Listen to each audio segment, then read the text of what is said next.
Less is more. You've heard the phrase, less is more. It's not the word count. It's how much you make the words count. On this episode of Executive Edge, Simon is joined by Simon Hall, BBC correspondent turned Cambridge lecturer, communication coach, and author of over 20 books. Executives face huge time pressures. I completely get that. There is also the danger that they think they know how to do it. And the best executives I work with are the ones who recognize they can't be experts in all, so they get good people around them. Universities like Cambridge will give young people a great education. They will give them an outstanding education. But here is the problem, Simon. We're not giving them the bridge between their brilliance and their ability to show their brilliance, communicate it, connect. That's what communication does. And without that, I think we're failing young people. Hi, everyone. Welcome to another recording of Executive Edge, brought to you by Tenzing, your host here, Simon Rycraft. I'm excited to have with me a guest I've been interacting with probably for maybe over a year or so, but had the opportunity to get coffee with, feels like a couple of weeks ago. I think it was 2 months ago, Simon Hall. So I appreciate you coming on, Simon. How are you? Oh, good. It's my pleasure. Yeah, it doesn't seem long ago we were sitting chatting, and even then it rained on us as well, didn't it? It did, I know, but we adapted. I like it. And obviously it's going to be a little confusing for the editors having two Simons on, but I think I'm sure they'll be up for the task. Well, we always start this with a bit of an intro, so I'm going to do that to give a backdrop for people who don't know who you are. Simon Hall is an expert, educator, coach, keynote speaker, and consultant in compelling communication skills, currently lecturing at University of Cambridge in England, in the UK. Simon also works with senior executives, entrepreneurs, PR professionals, and politicians, covering everything from media interview prep to speech writing, public speaking, and journalism. Kind of turn the clock back a little bit. Simon spent early part of his career as a news correspondent with the BBC, working across TV, radio, online, specializing in business economics. And last but not least at all, this is a long list, Simon truly practices what he preaches. He's the author of not one, not two, not four, but 13 non-fiction books and 8 fiction novels. It's going to take me probably until mid-2026 to work through them, but I'm excited. So thanks again for coming on, Simon. It's really a real pleasure to have you on. Thank you. Well, it's a pleasure. Well, thank you for that big build-up. I hope I can live up to it. Very well. I like to start, again, I was reflecting on this a little bit, why I like biographies and autobiographies so much. And someone told me it's because I'm looking for little snippets and insights and kind of guidance on things that I can do in my own life. And that just changed my whole perspective. And I think that's really quite true. So with that in mind, how did it all start? How did you get into journalism early on in your career?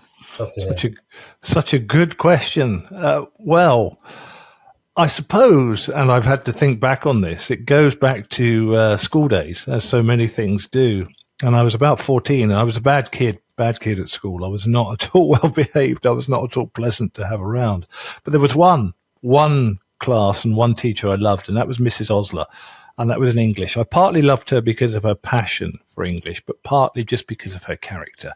She was a real old hippie. She had flowing silvery hair, flowing clothes, clanking beads, lots of colours, you know, the sort of thing. So I loved her classes, even though I couldn't admit that.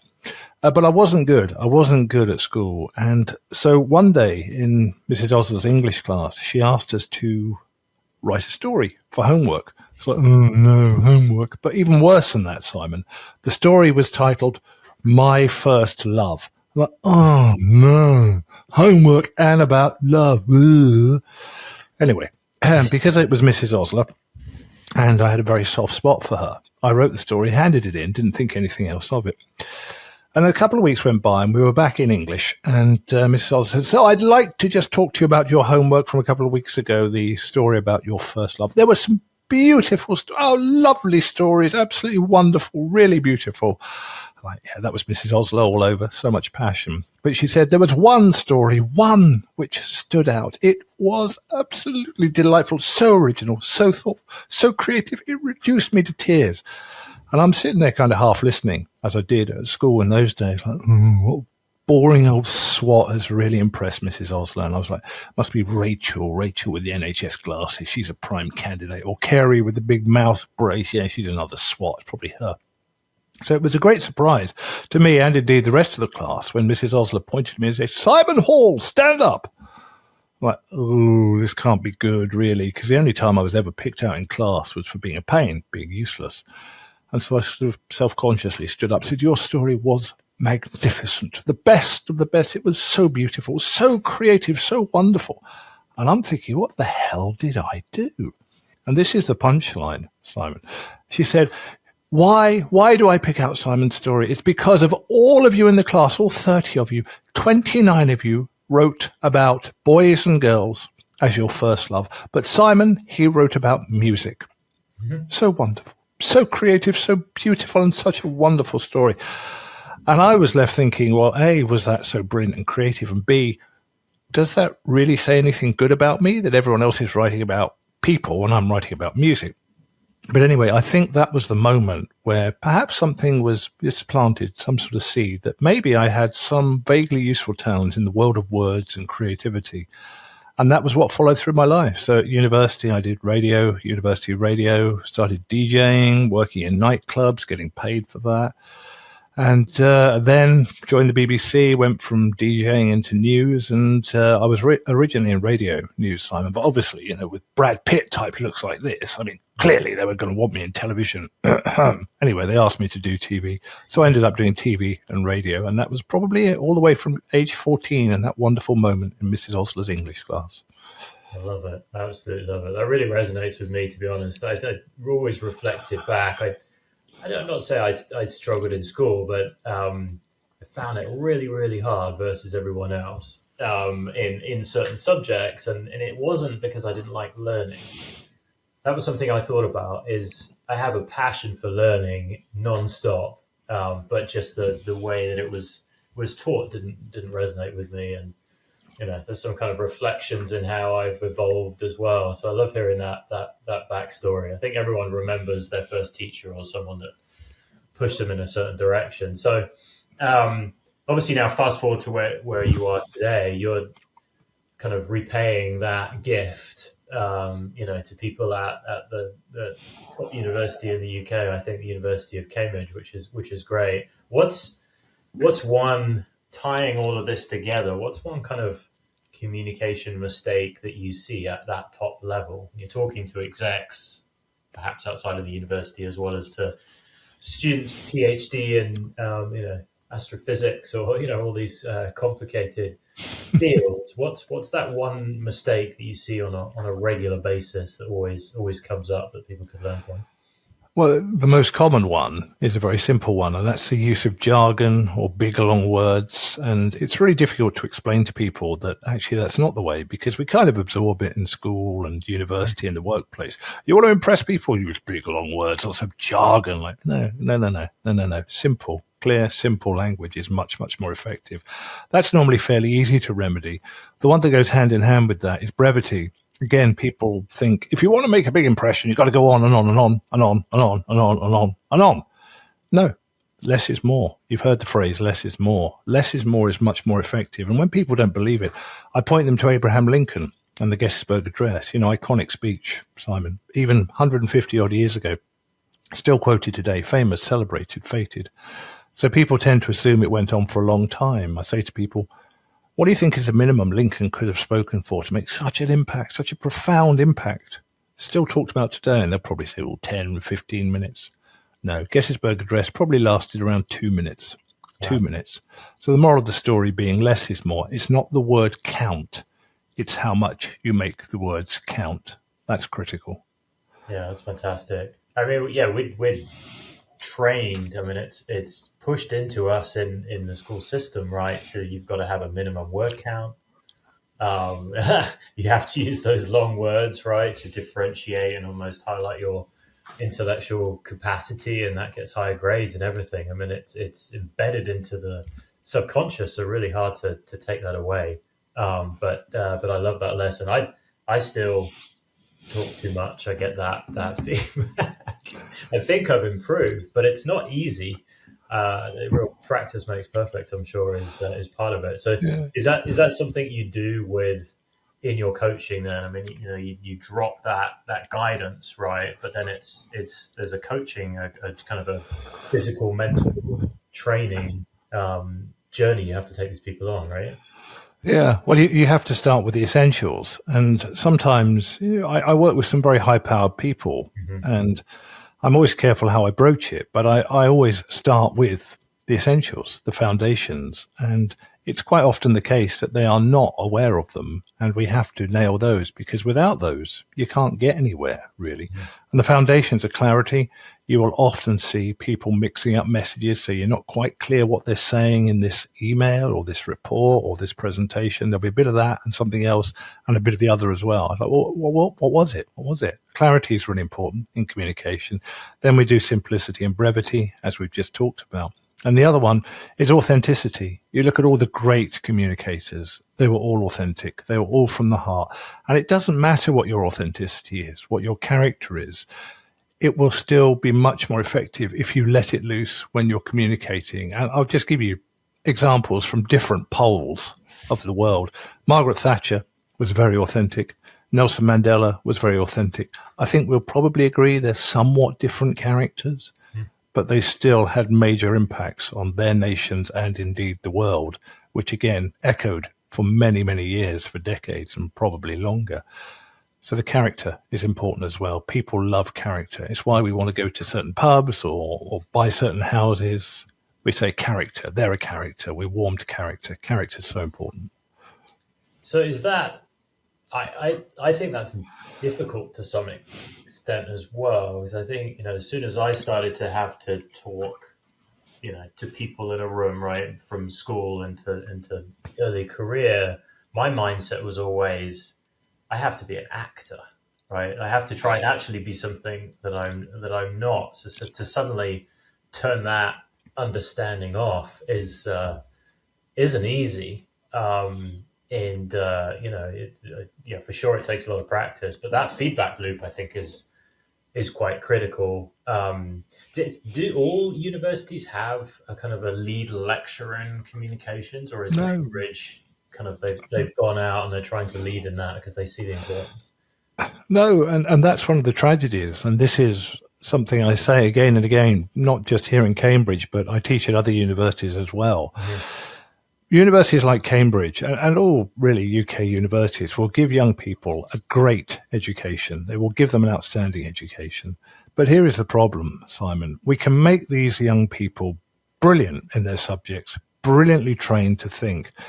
But then what happens? They get into a business, they get into the civil service, they get into a charity, they get into an organization. And because they are recognized rightly as smart, they're given a project. It could be a project to research something, to investigate it, draw up conclusions, and then come present it to the board, present it to the big people at the top. And then when they stand there in front of that board, it's a nerve-wracking moment. The pressure is on, and quite often they won't do it very well. And sometimes they'll make a right horlicks of it. And the problem is not that they haven't got the ability to say to those people, I've investigated this, this is what I found, this is how we need to handle it. We're not giving them the bridge between their brilliance and their ability to show their brilliance, communicate it, connect. That's the bridge. That's what communication does. And without that, I think we're failing young people. Yeah. I can see that for sure. If I just think across some of the executives that I work with, the most effective ones, the ones with the most promise, aren't necessarily the ones that are in the highest positions, right? And what is the difference? Is it a missing link? And maybe perhaps that is the communication side. And almost, I think there's I'd love to get your thoughts on this, but also kind of a resistance to want to train in this area, right? It's the soft skills are undervalued, maybe a little bit more appreciated than they have been in the past. But, you have to understand the value in order to allocate time to it. Is that something you see with executives? Yeah, of course, executives face huge time pressures. I completely get that. There is also the danger that they think they know how to do it. And the best executives I work with are the ones who recognize that they are not experts in all areas. And this is certainly true with CEOs because they're so busy. Mm-hmm. They recognize they're not able to cover everything. They can't be experts in all. So they get good people around them. And part of that is, I think, where I come in to help them to be able to communicate their message, their vision, so that it engages with people, inspires people, and those people carry it with them. So, yeah, it is absolutely, time is a problem. You have to make time to learn new skills, and that's not always it. But also understanding that it's within you as well. Am I really that good at this? I mean, one of the things I teach Simon is writing. And quite often when I go through writing with people, say, oh, I know how to write. And then about half an hour into our time, they say, I don't know how to write at all, do I? So, well, I'm not going to say it because you're paying me. You might think that I couldn't possibly comment. But writing is one of those things. Oh, yeah, I can write. But actually, a lot of people can't write. And yet there are some simple ideas, principles, guidelines that if you know them, they will help you become a much better writer.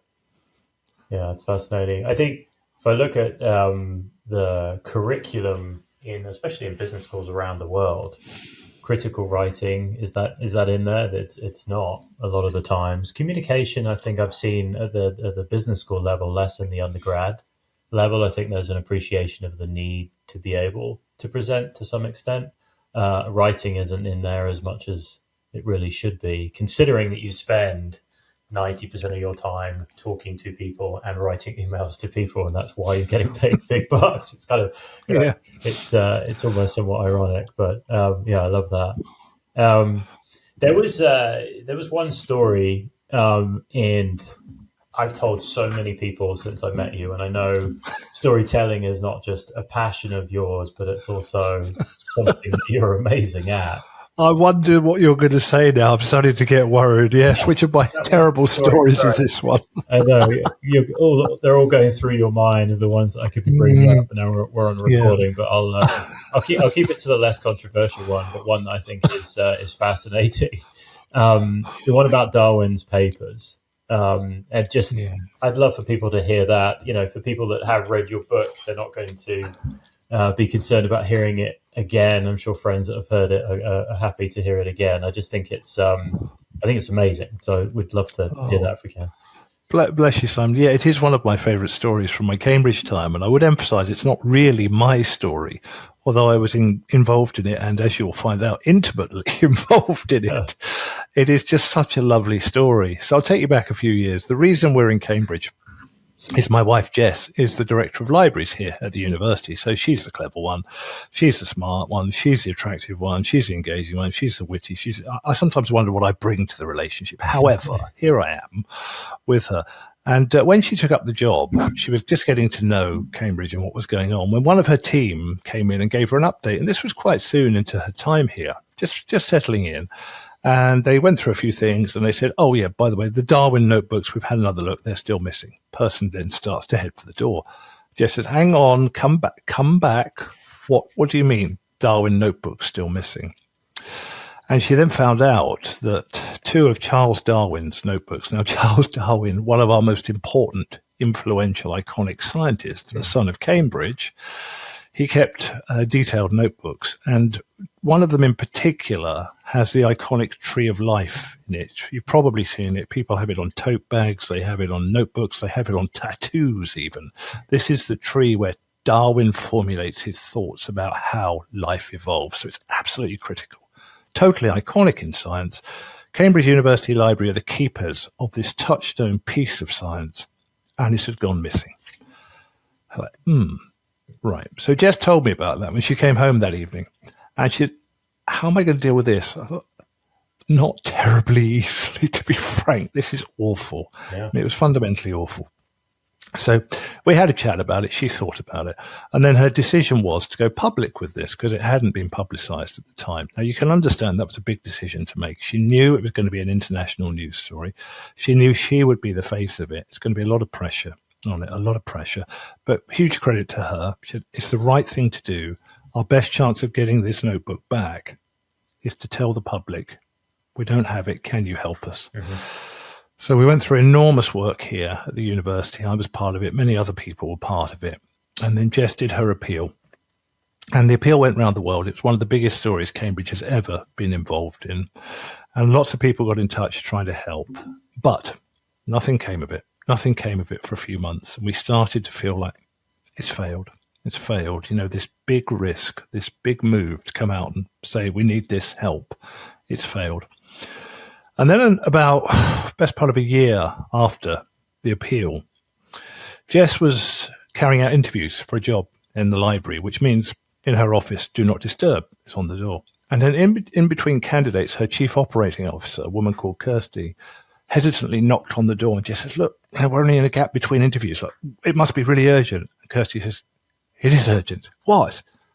They're back. What are back? The notebooks are back. What? The Darwin notebooks are back? And left outside Jess's door on the 4th floor of the university library was a little bag with the 2 missing notebooks in it, wrapped up in perfect mint condition, just as they always had been, and with a little note attached to it saying, Dear Librarian, Happy Easter, and an X or a kiss on it. Now, I think it was a kiss, and this is why I think it was a kiss. So Jess had done this very heartfelt appeal. We've been very careful to make sure there was a lot of video, and she talked straight to the screen. If you've got anything that can help us, please help us get this back. Get them back to their rightful place for generations of the future. She had talked directly to the public. That was the point of the appeal. And she'd done that so well because she's so warm and engaging. I think whoever had them or had knowledge of where they were had been engaged, connected by that appeal, had got them back, had left them in Cambridge. And I think that X was a kiss. So that is a most wonderful, wonderful story, a wonderful story about what happened and how I love it on so many levels, personally, because I was involved in it, because it's a great thing for Jess, obviously, emotional involvement. But I think also the moral of the story is doing the right thing, even if it's hard, going out there and saying, look, we've lost these. Can you help us? And the wonderful thing was when we publicized that they were back, it was an even bigger news story than before. And so many people got in touch to say how happy they were for us. It's a lovely, happy ending. Yeah, I don't know why that sits with me, but I'm sure I'm not the only one. I think Aristotle would be proud in the tenets of the persuasion that you likely put into that communication. But what's also super fascinating to me is the time period, because whoever that was, and my understanding is we still don't know. Is that correct? No, we don't. We do not know, and I don't know if we ever will. Yeah, but I can imagine that the emotions that they felt from reading that appeal probably haunted them or sat with them for a long period of time, and that to me shows the real power. Everything you say, how it's absorbed, how it's interpreted, the varying perspectives can live for a long period of time. People remember conversations years later. And that's a powerful thing, both in a good and a bad way, right? If you think of it. Yeah. It was very, very carefully thought out what we would say in those appeals. I could tell you now, they were designed to try to stimulate a response and get those things back. And thank you. You rightly observed that they were. It took a while, mind you. Classic Hollywood, bit of drama and suspense. It's not going to work. It's not going to work. It's not going to work. It's worked. It was like it's like classic Hollywood thriller, isn't it? In the last minute, it actually works. Yeah. Well, it's a real kind of Joseph Campbell's hero's journey, right? I think what's fascinating is when they make a movie, not if, but when they make a movie of that, and you guys are starring in it, that year will probably end up being 5 or 10 minutes, right? So you won't have to relive through that painful part of the process. Yeah, it's a wonderful story, Simon. Thank you for thinking of it, because it's one which is so important to me. Yeah, it's fantastic. Okay, well, really appreciate you coming on, and it's been lovely to chat with you again. If you haven't read Simon's book, Compelling Communication, it is available from University of Cambridge, University Press. It is a very comprehensive, very detailed end-to-end book. So if you do anything that's communication related, and I'm pretty sure that everyone does, I would highly recommend getting a copy and studying it and probably reading it more than once. So thank you again for coming on, Simon. Have a great week. Absolute pleasure. Thank you. Thank you.